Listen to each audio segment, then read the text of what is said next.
अमित मंत्री। मेरे इस यूट्यूब चैनल में मेरे सभी दोस्तों का तहे दिल से स्वागत करता हूँ।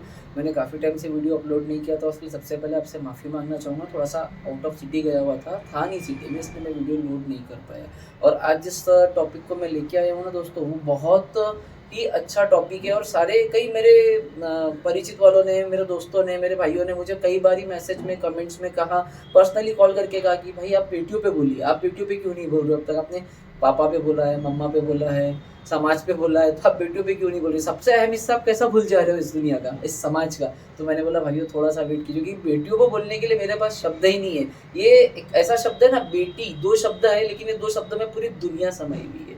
तो इसके बारे में बोलने से पहले बहुत कुछ सोचना पड़ता है। और क्या बोलूँ, क्या तारीफ़ करूँ उसकी, क्या इस शब्द के बारे में बोलूँ जिसको खुद भगवान ने हमारे घर में भेजा है, खुद अपने रूप में। जिस तरह एक घर में एक माँ के रूप में हम बोलते हैं ना, जैसे मैंने एक वीडियो में कहा मेरे कि भाई माँ जिस घर में होती है ना, उस घर में साक्षात भगवान होते हैं। भगवान हर घर में जा नहीं सकते करके हर एक घर में उन्होंने माँ के रूप में अपनी एक मूरत बिठा दी है, अपना एक अंश भेज दिया, हम ऐसा बोलते हैं। तो सेम बेटियाँ जन्नत से आई हुई परियाँ होती है हमारे यहाँ। बेटियाँ भगवान की तरफ से मिला हुआ तोहफ़ा होता है। अब जैसे कुछ लोगों का मैं पुराने बुजुर्गों के साथ बैठता उठता हूँ, तो मैंने कई लोगों का सुना है, कुछ पुराने बुजुर्ग बोलते हैं कि भाई बेटियाँ पराया धन होती है। तो मुझे एक बात समझ में नहीं आता है यार, आप बेटियों को धन कैसा बोल सकते हो? पराया धन क्यों कहा जाता है बेटियों को? पहली बात तो मैं एक बात क्लियर करना चाहूँगा कि बेटियाँ धन होती ही नहीं है। ना परा है ना अपना। बेटियाँ धन नहीं है, बेटियाँ हमें तोहफ़ा मिला होता है ऊपर वाले की तरफ से, भगवान की तरफ से, अल्लाह की तरफ से, खुदा की तरफ से, रब की तरफ से मिला हुआ तोहफ़ा है बेटियाँ। जिनको बेटियाँ होती है ना, उनके घर में हमेशा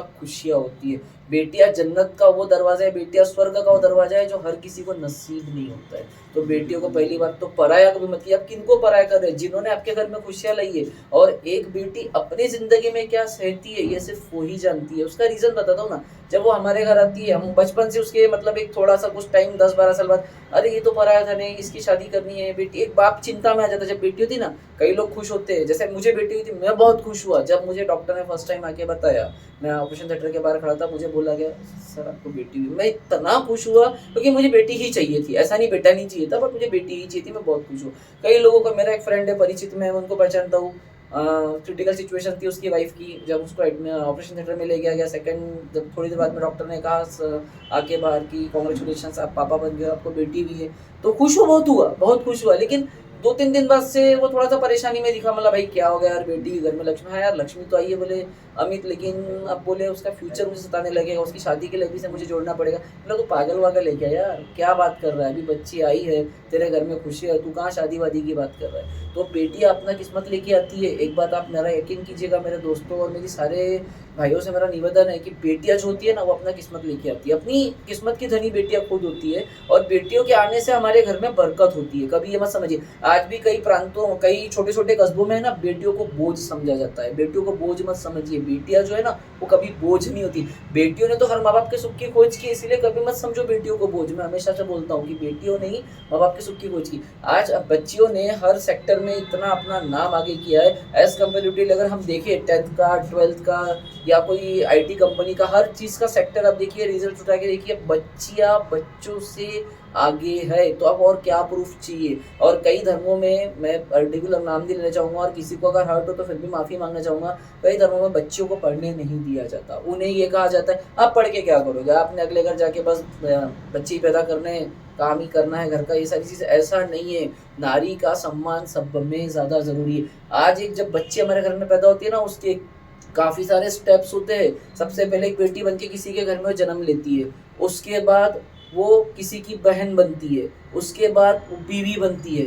फिर वो माँ बनती है। उसके बाद दादी बनती है। उसका जो जीवन है ना, चलते रहता है, स्टॉप नहीं होता है कभी। और ज़िम्मेदारियाँ बढ़ती चली, जैसे-जैसे उस बच्ची की उम्र बढ़ती है ना, उसकी ज़िम्मेदारियाँ भी बढ़ती चली जाती है। इसीलिए मेरे दोस्तों, अगर आप सभी से मैं निवेदन कर रहा हूँ, जिन-जिन को बेटियाँ हैं, प्राउड फील करो कि आपको बेटी है, क्योंकि आपके घर में साक्षात महालक्ष्मी माता का वास होता है। अगर आपके घर में बेटी है तो महालक्ष्मी माता का वास होना मतलब पैसों के बंडल लाना ही नहीं होता है। और आप ये चिंता क्यों करते हो कि हमको हमारी बच्ची के लिए, जो बच्ची की किस्मत में होगा ना, उसे वो बरोबर मिलेगा। मैंने कहा है ना, वक्त से ज़्यादा और किस्मत से पहले कभी किसी को कुछ नहीं मिलता है, उसी तरह बच्चियों का होता है। बच्चे आती है ना अपनी किस्मत लेके आती है, और हम जो करते हैं सोचते हैं ना बच्चों के लिए हमें ये करना है, बच्चों के लिए हमें वो करना है, हम कुछ नहीं करते बच्चों के लिए।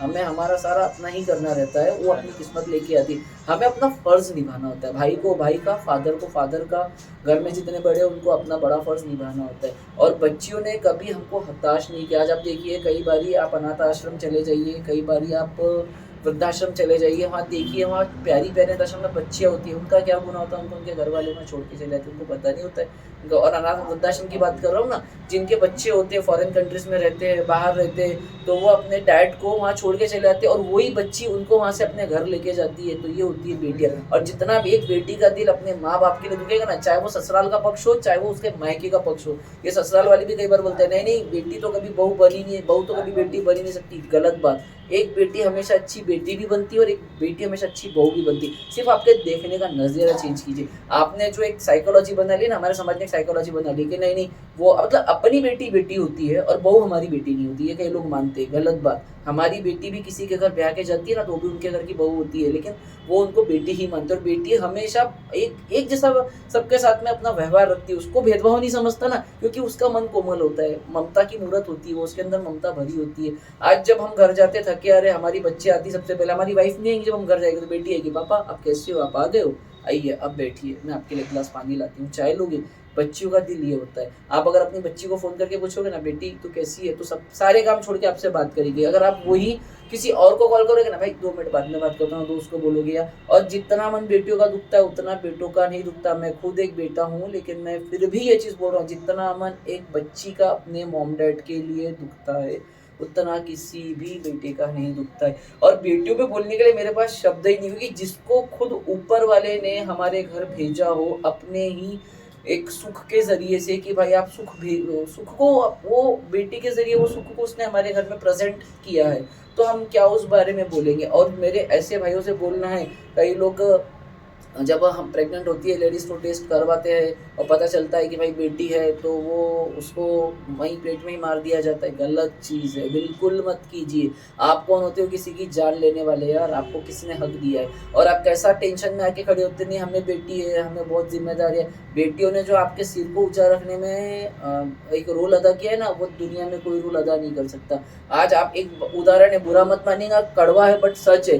बच्चा किसी की बच्ची लेके भाग जाता है तो लोग आके बोलते हैं अरे भाई आपका बच्चा तो बेटी लेके भागा, लेकिन आपकी बेटी कभी किसी के साथ नहीं भागती।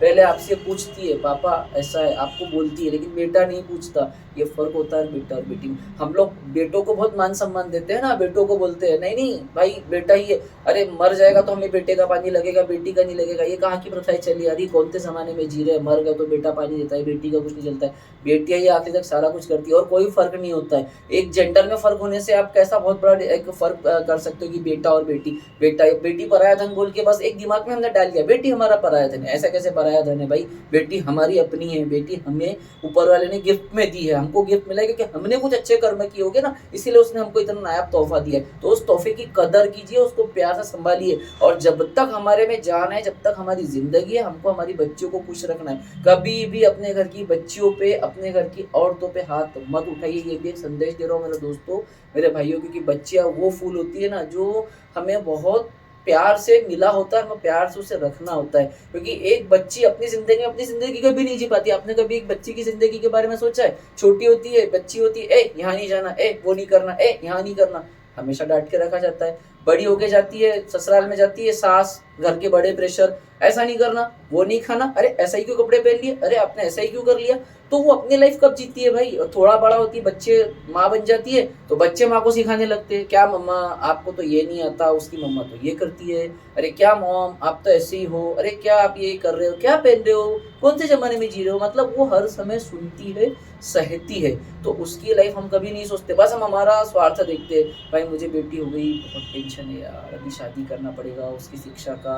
फिर कई लोग तो बोलते क्या करना है, ज़्यादा पढ़ा के जाएगी अपना वहाँ पराए घर जाना है, खाना वाना बनाना है, बच्चे बच्चे पैदा करना रहेगी। नहीं, बच्चों को अपने पैर पे खड़ा करो। आपको क्या पता है कि बच्चों का फ्यूचर क्या होगा। एक छोटा सा उदाहरण देता हूँ आपको, बहुत प्रचलित उदाहरण है, ये बहुत ज्यादा प्रचलित है, पौराणिक कथा का उदाहरण दे रहा हूँ, रामायण का। प्रभु श्री रामचंद्र जी और सीता माता का। सीता माता के जो पिताजी थे उनको तो पता था कि मैं मेरी बेटी एक राजा के घर में, बहुत बड़े राजा के घर में ब्याह रहा हूँ। क्या हाल हुआ आखिर में, वो बेटी कहाँ रही, जाके 1 में, तो ये किस्मत की बात है। अगर आपकी बच्ची लिखी पढ़ी है, आपने अपनी बच्ची को स्टेबल बनाया है, अपने पैर पे खड़ा किया है, तो जाहिर सी बात है आपकी बच्ची फ्यूचर में खुद के लिए कुछ कर सकेगी, किसी के आगे झुकने को तैयार नहीं रहेंगी। मेरा बोलने का वीडियो जो आज था ना, मैं ज़्यादा नहीं बोलना चाहूँगा कि बेटियों को मैं बोल ही नहीं सकता, मेरी खुद की हिम्मत नहीं बोलने की, क्योंकि बेटियाँ होती इतना प्यारा तोहफा है। तो मैं बस इतना बोलना चाहूँगा, एक 2-3 लाइन बोल के मैं अपना वीडियो स्टॉप करूँगा। बेटियों को ना समझो कभी बोझ, क्योंकि बेटियों ने की है माँ बाप के सुख की खोज, बेटियों ने रखी अपने पिता की लाज, इसीलिए बेटियों को कहा जाता है पिता के सर का ताज। बेटियों को कभी बोझ नहीं समझना चाहिए। और हमारी जो बेटियां होती है ना, बच्चे होती है, कभी भेदभाव नहीं करना। मैं तो बोलता हूँ समाज से, मेरे हर समाज के उस बंदे से निवेदन है, हर माता से, हर बहन से निवेदन है कि अपने बच्चों को पढ़ाइए, अपनी बेटियों को पढ़ाइए। खासकर बेटा तो पढ़ता ही है, बेटियों को पढ़ाने पे फोकस दीजिए, और उसकी पढ़ाई छुड़ा के उसकी शादी मत कीजिए। पहले उसे उसके पैर पे खड़ा होने दीजिए, उसे कुछ बनने दीजिए। उसकी इच्छा है कि उसकी इच्छाओं को मत मारिए, क्योंकि वो अपनी इच्छा कभी खुल के बोल ही नहीं पाती है। ये होती है बेटियां। बेटियां हमेशा, अगर सबसे ज्यादा जीवन में कोई त्याग करता है ना, एक माँ है, और माँ के बाद में एक बेटी है जो सबसे ज्यादा त्याग करती है। अपनी इच्छाओं का परित्याग करना बहुत बड़ा त्याग होता है। अगर आपने अपनी इच्छाओं का परित्याग कर दिया ना, आप साधु की योनि में कहला जाओगे, क्योंकि इच्छाएं त्यागना कोई बहुत बड़ी बात होती, मजाक चीज नहीं होती कि भाई आज मेरी इच्छा है मैं नहीं करता। नहीं, हम तो करके रहेंगे भाई, आज मेरे को समोसा खाना है मैं तो खाऊंगा, लेकिन नहीं, ये इच्छा का त्याग। बच्चों को अगर बोला था ना आपको ये नहीं करना है, वो बिल्कुल नहीं करेगी। तो ये बात होती है बेटियों और बेटियों में। तो मेरे दोस्तों से मेरा निवेदन है कि अपने जिनके भी घर में बच्चियां हैं उनको खूब पढ़ाइए, उनका आदर कीजिए, उनको कभी दबा के प्रेशर में मत रखिए, और उनको कभी ये मत बोलिए उनके सामने कि भाई तू पराया धन है, तू बोझ है। ये कभी मत उनके दिमाग में आने दीजिए। बस मेरा आपसे हाथ जोड़ के निवेदन है, और किसी को मेरा वीडियो बुरा लगा हो तो मैं आपसे माफी मांगना चाहूंगा। जय श्री श्याम।